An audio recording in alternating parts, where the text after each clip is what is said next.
Scarlet Witch एक Avenger और magneto की बेटी जिसकी रियलिटी को बदलने वाली पावर्स ने सिर्फ 3 शब्दों से म्यूटेंट प्रजाति को खतरे में डाल दिया। होप समर्स एक एक्समैन जिसे म्यूटेंट मसीहा भी कहा जाता है, उसके लिए कहा गया है कि वो पूरी म्यूटेंट प्रजाति को बचा सकती है या दुनिया बर्बाद कर सकती है। एक मोटरकेड कहीं जा रही होती है, तभी किसी की आवाज आती है जो कि पूछता है कि क्या हमारा निशाना सेट है, जिसपे उसे जवाब मिलता है कि वकांडन एम्बेसडर डॉक्टर उडाकू को अपनी भरी हुई मोटरकेड में पेंटागन छोड़ने जा रहे हैं। तभी एक गाड़ी एक ट्रक के साथ एक शार्प टर्न लेती है। तब वो बीइंग आगे कहता है कि फिर तो तय रहा, आगे बढ़ो, जिसपे उसका साथी कहता है कि हम आगे बढ़ रहे हैं सावधानी से। वो बीइंग कहता है कि हाँ बिल्कुल। तभी उस गाड़ी को चलाने वाला सीक्रेट सर्विस के बाइकर को देखकर कहता है कि हमारी नजर निशाने पर है, जिसपे पहला बीइंग कहता है कि आगे बढ़ो, जिसपे वो गाड़ी चलाने वाला कहता है कि सीक्रेट सर्विस ने हमें देख लिया है। तभी हम देखते हैं कि वो पहला बीइंग था मोडॉक, जो कि कहता है कि अच्छी बात है, मैं चाहता हूँ कि वो हमें देखें, मैं उन्हें एक एक पल दिखाना चाहता हूँ। तभी वो गाड़ी मोटरकेड के करीब आती है और अगले ही पल वो गाड़ी मोटरकेड को जोरदार टक्कर मारती है और पीछे के ट्रक से निकलता है मोडॉक और उसके जैसे बीइंग्स। बाहर निकलते ही मोडॉक कहता है कि उनको देखने दो कि क्या होता है उस एम साइंटिस्ट के साथ जो अपने भाइयों को धोखा देता है। उनको देखने दो कि क्या होता है जब कोई हमारे राज बेचने की कोशिश करता है। पूरी दुनिया को देखने दो कि मोडॉक ऐसा नहीं होने देगा। बाहर आओ डॉक्टर उडाकू, अपने आखिरी पल एक मर्द की तरह बिताओ। मोटरकेड में बैठा डॉक्टर उडाकू बोलता है कि ये मोडॉक है, मैंने पहले ही कहा था, कोई भी एम की पकड़ से भाग नहीं सकता, कोई भी नहीं। तभी मोडॉक डॉक्टर उडाकू के पास आता हुआ आगे बोलता है कि अपने आखिरी पल सम्मान से बिताओ, क्या ऐसा नहीं करना चाहते? तभी मोडॉक डॉक्टर उडाकू के सामने होता है, जो कि आगे कहता है कि कोई बात नहीं, अब मरो। तभी मोडॉक के वेपन्स मिसफायर करते हैं। मोडॉक को समझ नहीं आता कि ऐसा कैसे हो रहा है। तभी हम देखते हैं वांडा यानी स्कारलेट विच को, जो कि अपनी पावर्स मोडॉक पर यूज करती हुई बोलती है कि हार मान लो, नहीं तो मैं तुमसे मनवा लूंगी। तभी वांडा अपनी पावर से मोडॉक और उसके सारे साथियों पर अटैक करती है। मोडॉक वांडा के अटैक को झेलते हुए कहता है कि ये क्या है, ये कौन है? रुको, मैं जानता हूँ तुम्हें, स्कारलेट विच, वो बदनाम एवेंजर। हे भगवान, जो बातें मैंने तुम्हारे बारे में सुनी है। तभी मोडॉक वांडा पर पलटवार करता है और ऐसा करते हुए वो कहता है कि मैंने सुना था कि तुम्हारा दिमाग खराब हो गया और तुम एवेंजर्स के खिलाफ हो गई थी। जिसपे वांडा कहती है कि ओ नहीं, तुम बहुत बड़बड़ करने वाले हो, है ना? तब मोडॉक आगे बोलता है कि मैंने ये भी सुना है कि तुम्हारी वजह से ही म्यूटेंट सब किसी के लिए परेशानी नहीं होंगे। तभी वांडा पसीने से लिपटी मोडॉक से कहती है कि अगर मुझे ये बकवास ही सुननी होती तो मैं अपने पिता के पास चली जाती। तभी मोडॉक अपने सारे बॉट्स को वांडा पर अटैक करने को कहता है। वांडा सारे बॉट से घिरी हुई होती है, वो हर तरफ से सब पर अटैक कर रही होती है। तभी मोडॉक उस पर पकड़ बनाते हुए बोलता है कि तुम्हें उसी पत्थर के नीचे छुपे रहना चाहिए था जहाँ से तुम आई हो। मुझे तो ये भी लग रहा है कि तुम्हें पकड़ने पर मुझे शायद कुछ इनाम भी मिलेगा। ऐसा कह सकते हैं कि तुमने इस दुनिया को हमसे ज्यादा नुकसान पहुंचाया है।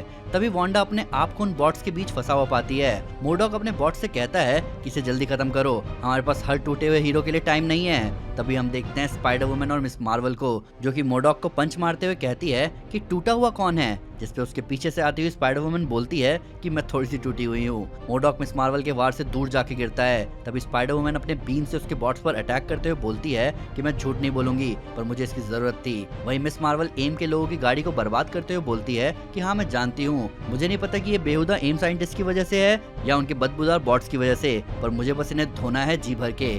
तभी एक एम साइंटिस्ट स्पाइडर वुमन पर एम करता है, जिसे वांडा रोकती है और उस एम साइंटिस्ट की गन टूट जाती है। तभी मोडॉक खुद पर पकड़ बनाता है, पर इससे पहले वो खुद को संभालता स्पाइडर वुमन उसे ढेर कर देती है। जिसके बाद वांडा की तरफ मुड़कर बोलती है कि बहुत अच्छा बचा है स्कारलेट, तुम में अब भी दम है। मिस मार्वल वांडा को आवाज लगाती है, वांडा ये मैं हूँ कैरल डेनवर्स, और तुम स्पाइडरमैन को तो जानती ही हो। स्पाइडरमैन वांडा को हाय बोलती है। वांडा उनसे कहती है कि मुझे लगा था कि मैं ये खुद हैंडल कर सकती थी। इस पे स्पाइडरमैन समझाती है कि ये तुम क्या कह रही हो, काम बढ़िया से हुआ। वांडा कहती है कि शायद मेरी थोड़ी पकड़ नहीं है, शायद मैं अभी तैयार नहीं हूँ। ऐसा कहकर वांडा वहाँ से जाने लगती है। जिसमें मिस मार्वल उससे पूछती है कि तुम कहाँ जा रही हो? वांडा उसे जवाब देती है कि तुम्हें देखकर अच्छा लगा कैरल, तुम अच्छी दिख रही हो, हेल्दी। कैरल फिर से उससे पूछती है कि तुम जा कहाँ रही हो? जिसे वांडा कहती है कि मैं मिलती हूँ बाद में। कैरल वांडा को रोकती है और कहती है कि तुम हमारे साथ वापस मेंशन चल रही हो। वांडा उसे मना करती है, जिसपे कैरल कहती है कि मान जाओ। वांडा उसे समझाती है कि नहीं नहीं, मैं अभी इसके लिए रेडी नहीं हूँ। कैरल कहती है कि रेडी किसके लिए? अपने दोस्तों के लिए, सबके सब तुम्हें लेकर चिंता में है, बस एक बार आओ और सबको हेलो बोल दो, सबसे गले मिलो और सबको बताओ कि तुम ठीक हो। वांडा फिर कहती है कि मुझे बस ये लगता है कि मैं कुछ समय अकेले ही रहूं तो सही है। कैरल कहती है कि वो भी चलेगा, बस एक बार आके हाय बोल दो। वांडा मना करती है पर कैरल समझाती है कि तुम्हें पता है ना मैं ना नहीं सुनने वाली। तभी हम देखते हैं एवेंजर्स मेंशन। वांडा कैरल से फिर से कहती है कि ये बिल्कुल बेकार आइडिया है। कैरल बताती है कि सबको तुम्हारी चिंता है, सभी तुम्हें देखकर बहुत खुश होंगे। वांडा कहती है पर, जिस पर कैरल कहती है कि एक बार जो एवेंजर बन गया वो हमेशा एवेंजर रहता है, बस आके हेलो बोल दो। तभी गेट से विजन निकलता है जो कि बाहर आते ही वांडा से पूछता है कि तुम यहाँ क्या कर रही हो।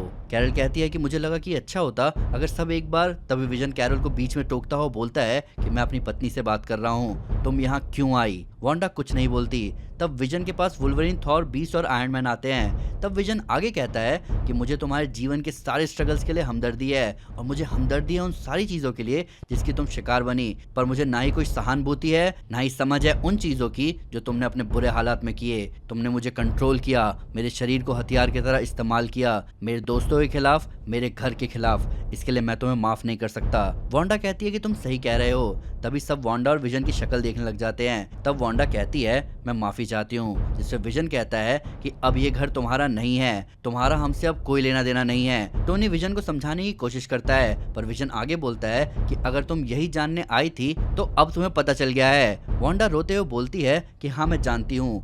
कैरल विजन से कहती है कि तुम इससे बुरा बिहेव कर सकते हो क्या। विजन कैरल से कहता है कि इसका तुमसे कोई लेना देना नहीं है। ऐसा कहकर विजन वापस मेंशन में जाने लगता है और कैरल रोती हुई वांडा को लेकर वहां से चली जाती है। तब टोनी कहता है कि ये थोड़ा ज्यादा नहीं हो गया। वुल्वरीन कहता है कि ये उसकी मर्जी है, जिस पे टोनी कहता है कि मैं जानता हूँ, मैं समझता हूँ, मैं बस हमेशा उन्हें साथ में पसंद करता था। इन सब के बीच विजन के आंखों में भी आंसू होते हैं। ये है यूटोपिया, सैन फ्रांसिस्को के तट पर एक्समैन का घर, जहां हम देख सकते हैं होप समर्स को एक जेट पैक पहने हुए। होप एक बार पीछे मुड़कर देखती है और कहती है कि ठीक है फिर वो आगे देखते हुए बोलती है कि इस बार किसी बिल्डिंग से नहीं टकराना है। तभी पीछे से आवाज आती है कि इसे रोकना होगा होप। तभी हम देखते हैं साइक्लॉप्स यानी स्कॉट समर्स को, जो कि आगे बोलता है कि ये जो भी है इसे रोकना होगा। होप कहती है कि ठीक है फिर ले लो अपना बेकार सा जेट पैक, जिसपे स्कॉट बोलता है कि तुम्हें पता है कि मैं इसके बारे में बात नहीं कर रहा, हालांकि हाँ मुझे मेरा जेट पैक वापस चाहिए। तुम पिछले एक हफ्ते से हर रात छुप के बाहर निकल रही हो, क्या तुम्हें सही में लगा कि मुझे पता नहीं चलेगा? मैंने पहले ये सब होने दिया इस उम्मीद में कि तुम्हें होश आएगा। तभी होप कहती है कि मैं कुछ गलत नहीं कर रही, जिसपे स्कॉट पूछता है कि फिर तुम छुप के क्यों जा रही हो। होप बताती है कि क्योंकि मुझे पता है कि तुम वही करोगे जो तुम अभी कर रहे हो। मैं बस थोड़ी देर उड़ती हूँ, मुझे बस अपना दिमाग शांत करना है। जिसपे स्कॉट कहता है पर तुम सिर्फ यही नहीं करती हो, 2 लुटेरों को टेंडरलाइन में पिछली रात अधमरी हालत में देखा गया। उससे पहले कोरोना हाइट्स में एक जेल से बाहर आए चाइल्ड मोलेस्टर की टांग तोड़ी गई। मुझे बताओ कि तुम्हें इसके बारे में नहीं पता, और ये भी कि तुम्हारे बेल्ट से एक पुलिस स्कैनर अटैच्ड है। तब होप कहती है कि उस दुनिया को बचाना जो कि हमसे डरती है और नफरत करती है, ये हमारा काम नहीं है। जिसपे स्कॉट कहता है तब नहीं जब तुम बेकार में अपनी जान जोखिम में डालो। होप स्कॉट से मुंह फेर कर कहती है कि मुझे लगा था कि इस जगह का नाम यूटोपिया यानी स्वर्ग है, ये बहुत फनी नाम है एक जेल के लिए। जिसपे स्कॉट कहता है कि अब तुम बच्चों जैसा बर्ताव कर रही हो, तुम कभी यहाँ कैदी नहीं थी होप, तुम्हें ये बात पता है, पर तुम्हें ये भी पता है कि तुम्हारा अपने आप बाहर निकलना कितना खतरनाक है तुम्हारे लिए। तुम यहाँ सबके लिए बहुत जरूरी हो, सबसे ज्यादा मेरे लिए। तब होप कहती है कि मैं अपना ध्यान रख सकती हूँ, मैं कोई नाजुक फूल नहीं हूँ। स्कॉट कहता है कि तुम नहीं हो, तुम म्यूटेंट मसीहा हो, तुम ही हो जिसने हमें खत्म होने से बचाया। तुम एक अकेली म्यूटेंट हो इस दुनिया में जिसे हम नहीं खो सकते। तभी होप स्कॉट की तरफ उंगली उठाकर कहती है पर क्यों?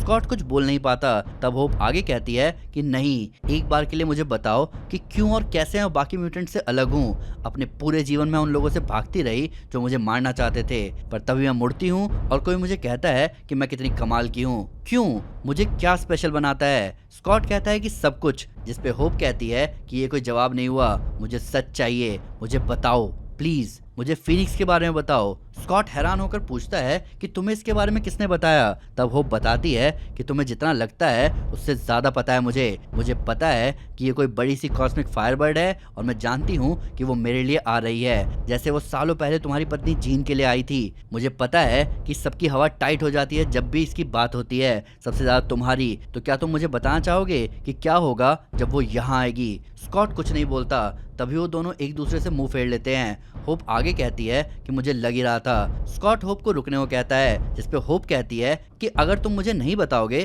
तो मैं खुद अपने जवाब ढूंढ लूंगी। तभी स्कॉट के पुलिस स्कैनर से आवाज आती है कि आइसोटोप बैंक एंड ट्रस्ट में चोरी हो रही है। ये सुनकर स्कॉट होप को समझाता है कि ऐसा करने के बारे में सोचना भी नहीं, जिसपे होप कहती है कि मुझे रोकने के बारे में सोचना भी नहीं। तभी स्कॉट होप के कंधों पर हाथ रखकर बोलता है कि होप एक बार सुनो प्लीज। तभी होप की आंखें चमकती है और वो बोलती है कि नहीं, तुम सुनो। और अगले ही पल होप स्कॉट पर ऑप्टिक ब्लास्ट छोड़ती है। स्कॉट दूर जाकर गिरता है और होप तुरंत जेटपैक की मदद से वहां से निकल जाती है। स्कॉट होप को जाता देख बोलता है कि यह और बेहतर हो सकता था। जेटपैक पर आइसोटोप बैंक जाते हुए होप अपने जर्नल में एंट्री कर रही होती है, जहां वो लिखती है कि आज मैंने साइक्लॉप्स को अपने खुद के आई ब्लास्ट से मारा। मुझे अच्छा लगा। उसे समझ नहीं आता मैंने अपने जीवन के 15 साल भागने में बिता दिए। क्या स्कॉट को अब लगता है कि मैं बस एक कोने में बैठी रहूंगी और उसका इंतजार करूंगी कि वो मुझे बताएगा कि मुझे क्या करना चाहिए? मैं थक गई हूँ इंतजार करते करते, थक गई हूँ अंधेरे में छोड़े जाने से। तभी होप अपने जेटपैक का स्ट्रैप ढीला करती है। सब मुझसे कहते रहते हैं कि मैं स्पेशल हूँ, मैं ये हूँ, मैं वो हूँ।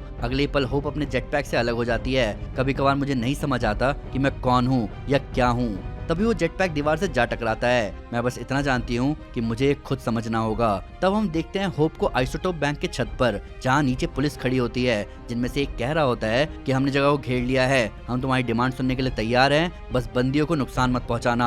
होप का जर्नल आगे कंटिन्यू होता है। मुझे भविष्य में सबसे बहादुर आदमी ने पाला है, केबल, एक अल्टीमेट सोल्जर। उसने मुझे वो सब सिखाया जो मुझे पता है, जो कि काफी होता है मुझे मुसीबत में डालने के लिए। तभी होप बैंक के वेंटिलेशन सिस्टम को यूज करते हुए अंदर घुसती है, जहाँ का नजारा देखकर वो बोलती है, एक म्यूटेंट होने के नाते मुझे बिल्कुल अच्छा नहीं लग रहा कि किसी को सिर्फ उसकी शक्ल से जज करना। तभी हम देखते हैं होप के सामने बुशमास्टर को। तब होप आगे बोलती है, पर मुझे ऐसा लग रहा है कि तुम बुरे लोगों में से एक हो। तभी बैंक के अंदर लोगों को एक आवाज आती है। उनमें से एक पूछती है कि ये क्या था। तब हम देखते हैं सरपेंट सोसाइटी को, जिनमें एस्प का ध्यान जाता है उस आवाज की तरफ। वो सबसे कहती है कि कुछ आवाज आई, जिसपे एनाकोंडा कहती है कि पुलिस वाले अंदर आने की कोशिश कर रहे होंगे, बुशमास्टर उन्हें देख लेगा। कॉटन माउथ वॉल्ट का दरवाजा कब तक खुलेगा? जिसपे कॉटन माउथ बताता है कि पफ एडर्स बस कुछ ही मिनटों में इसे खोल देगा। तभी एस्प बुशमास्टर को देखने जाती है। अगले पल सरपेंट सोसाइटी के लोग एस्प को उड़ते हुए देखते हैं। तभी होप खून से भरे चाकू के साथ अंदर आती है और बोलती है कि अपने हाथ ऊपर करो,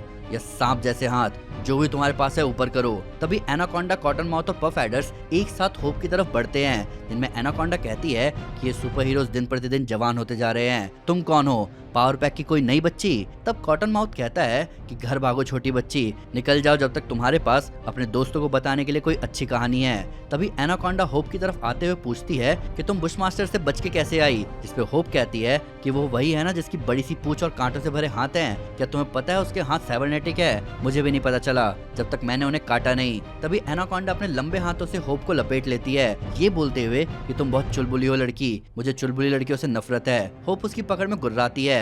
तब एनाकोंडा आगे बोलती है कि माफ करना बच्ची, सरपेंट सोसाइटी तुम जैसे बच्चों को नहीं मारती, पर तुमने अपनी मौत को खुद न्योता दिया है। तभी होप अपने सर से एनाकोंडा के सर पर वार करती है, जिसपे एनाकोंडा बोलती है कि हेडबट, मुझे कभी समझ नहीं आया कि कोई हेडबट क्यों मारता है। अपने सर से दूसरे के सर पे मारने में तुम्हें भी उतना ही दर्द होगा जितना सामने वाले को होगा। तभी होप बिना रुके 4 बार एनाकोंडा को हेडबट देती है और अगले पल एनाकोंडा ढेर हो जाती है।